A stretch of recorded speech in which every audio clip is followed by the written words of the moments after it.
ನಮಸ್ತೆ ಎಲ್ಲರಿಗೂ. ನಮ್ಮ ನಾರಾಯಣಿ ಕಿಚನ್ನಲ್ಲಿ ಈ ದಿನ ಸಿಜ್ವಾನ್ ಫ್ರೈಡ್ ರೈಸ್ ಮಾಡ್ತಾಯಿದ್ವಿ. ಇದು ಮಕ್ಕಳಿಗೆ ತುಂಬ ಇಷ್ಟವಾದಂಥ ಒಂದು ರೈಸು. ಈ ರೈಸ್ ಮಾಡೋದಕ್ಕೆ ಬ್ಯಾಡಗಿ ಮೆಣಸಿನ್ಕಾಯಿ ಒಂದು 10 ರಿಂದ 15 ಮೆಣಸಿನ್ಕಾಯನ್ನು ಬಿಸಿನೀರು ಹಾಕಿ ಒಂದು ಹಾಫ್ ಆನ್ ಅವರಷ್ಟು ನೆನೆ ಹಾಕಿದ್ದೀನಿ. ಇದನ್ನು ಪೇಸ್ಟ್ ಮಾಡ್ಕೊಂಬರೋಣ. ಈಗ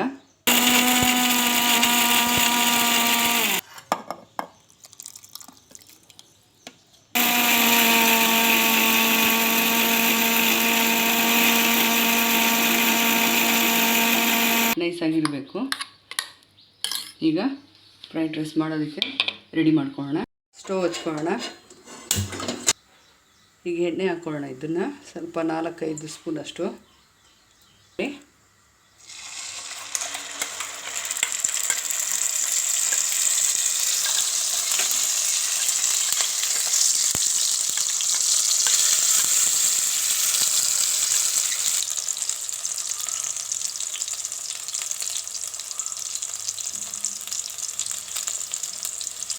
ಇದನ್ನು ಚೆನ್ನಾಗಿ ಫ್ರೈ ಮಾಡ್ಕೊಬೇಕು ಎಣ್ಣೆಯಲ್ಲೇ.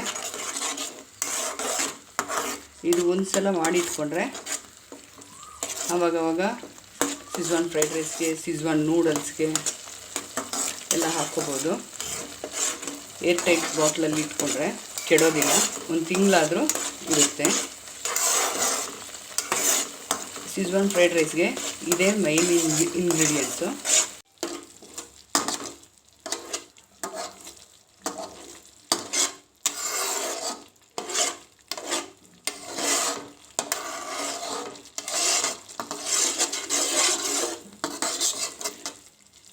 ಬಾಳಿಕೆ ಬರುತ್ತೆ ಅಂದರೆ ನಾವು ತುಂಬ ದಿನ ಇಟ್ಕೋಬೋದು, 1 ತಿಂಗಳವರೆಗೂ ಇಟ್ಕೋಬೋದು. ಇದನ್ನು ಒಂದು ಬೌಲ್ಗೆ ಟ್ರಾನ್ಸ್ಫರ್ ಮಾಡ್ಕೊತೀನಿ. ಪೇಸ್ಟ್ ಮಾಡಿದ್ದಾಯಿತು, ಒಂದು ಬೌಲ್ಗೆ ನಾವು ಶಿಫ್ಟ್ ಮಾಡ್ಕೊಂಡಿದ್ದಾಯಿತು.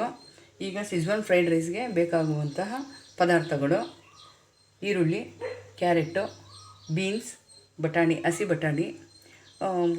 ಹಸಿ ಬಟಾಣಿ ಸಿಗಲಿಲ್ಲ ಅಂದರೆ ಒಣಗಿದ ಬಟಾಣಿನ ನೀವು ನೈಟೇ ನೆನೆ ಹಾಕಿ ರೆಡಿ ಮಾಡಿ ಇಟ್ಕೊಳ್ಳಿ. ಬೆಳ್ಳುಳ್ಳಿ ಮತ್ತು ಕೊತ್ತಂಬರಿ, ನಿಂಬೆಹಣ್ಣು ನಾವು ಪೇಸ್ಟ್ ಮಾಡಿ ಇಟ್ಕೊಂಡಿರೋವಂಥದ್ದು. ಇದು ಚಿಲ್ಲಿ ಪೇಸ್ಟು, ಶುಂಠಿ, ಟೊಮೆಟೊ ಸಾಸು. ಹಚ್ಚೋಣ. ಆಯಿಲ್ ಹಾಕೋಣ.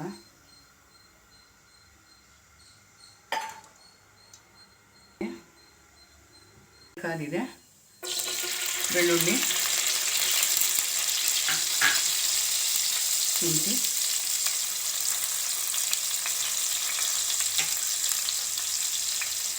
ಹಾಕಿದ್ದೀನಿ. ಈಗ ಸ್ವಲ್ಪ ಬಾಡಿಸ್ಕೊಬೇಕು. ಈಗ ಈರುಳ್ಳಿ ಹಾಕ್ತಾಯಿದ್ದೀನಿ.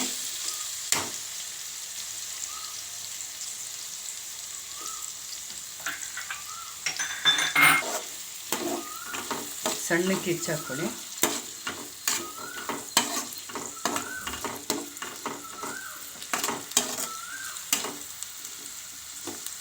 ಆಗಿದ್ದೆ ಬಟಾಣಿ ಹಾಕ್ಕೊಳ್ಳಿ.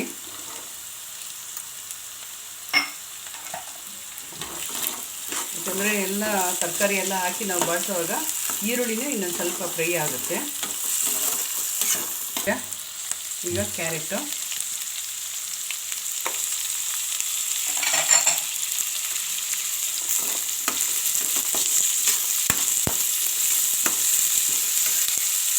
ಬೀನ್ಸ್,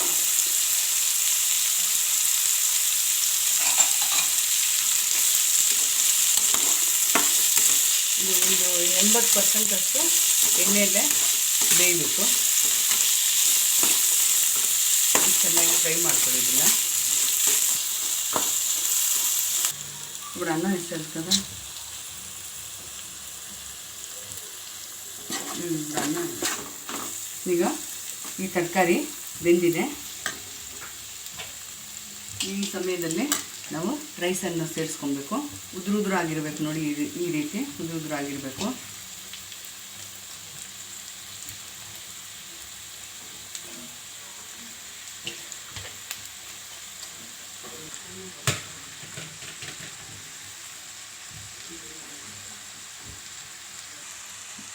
ಮೆಣಸು, ಪೆಪ್ಪರ್ ಪೌಡ್ರ್ ಹಾಕ್ತಾಯಿದ್ದೀನಿ. ಸ್ವಲ್ಪಷ್ಟು ಪೆಪ್ಪರ್ ಪೌಡ್ರ್ ಹಾಕಿದ್ದೀನಿ. 2 ಸ್ಪೂನಷ್ಟು ಟೊಮೆಟೊ ಸಾಸ್ ಹಾಕ್ಕೊಳ್ಳಿ.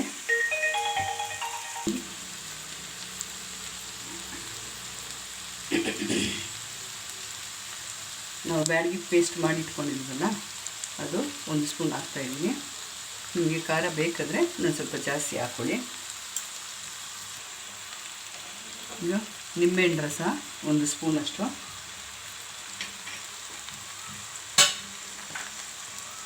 ರುಚಿಗೆ ತಕ್ಕಷ್ಟು ಉಪ್ಪನ್ನು ಹಾಕ್ಕೊಳ್ಳಿ.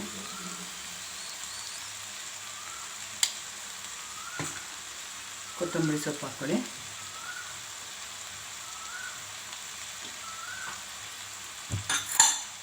ಮಿಕ್ಸ್ ಮಾಡ್ಕೊಳ್ಳಿ. ಈಗ ಸಿಮ್ಮಲ್ಲೇ ಇಟ್ಕೊಂಡಿರಬೇಕು.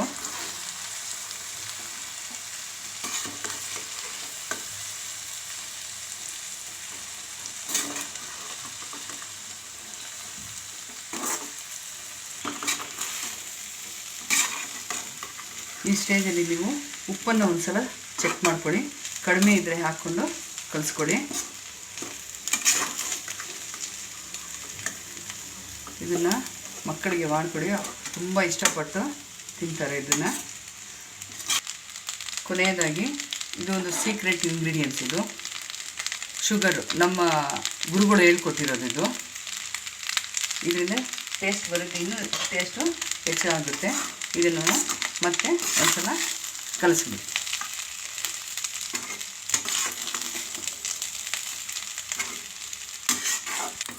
ಈಗ ಇದು ರೆಡಿಯಾಗಿದೆ. ಇದು ನೀವೇ ನೋಡಿದ್ರಲ್ಲ, ಇದರಲ್ಲಿ ಯಾವುದೇ ರೀತಿಯಾದ ಆರ್ಟಿಫಿಷಿಯಲ್ ಕಲರು, ಟೇಸ್ಟಿಂಗ್ ಪೌಡ್ರು ಯಾವುದೂ ಇಲ್ಲ. ಮತ್ತು ಎಲ್ಲ ಹೋಮ್ ಮೇಡೇ. ಇದು ಮಕ್ಕಳಿಗೆ ಹೆಲ್ತಿ ಫುಡ್ಡು. ಇದರಲ್ಲಿ ತರಕಾರಿ ಎಲ್ಲ ಇರೋದ್ರಿಂದ ಮಕ್ಕಳು ಇಷ್ಟಪಟ್ಟು ತಿಂತಾರೆ. ಇದನ್ನು ನೀವು ಮಾಡಿ ನೋಡಿ, ನೀವು ಮನೇಲಿ ಮಾಡಿ ನೋಡಿ, ತಿಂದು ನೋಡಿ, ನನಗೆ ಕಮೆಂಟ್ಸ್ ಮಾಡಿ, ಲೈಕ್ ಮಾಡಿ, ಶೇರ್ ಮಾಡಿ, ಸಬ್ಸ್ಕ್ರೈಬ್ ಮಾಡಿ. ಧನ್ಯವಾದಗಳು.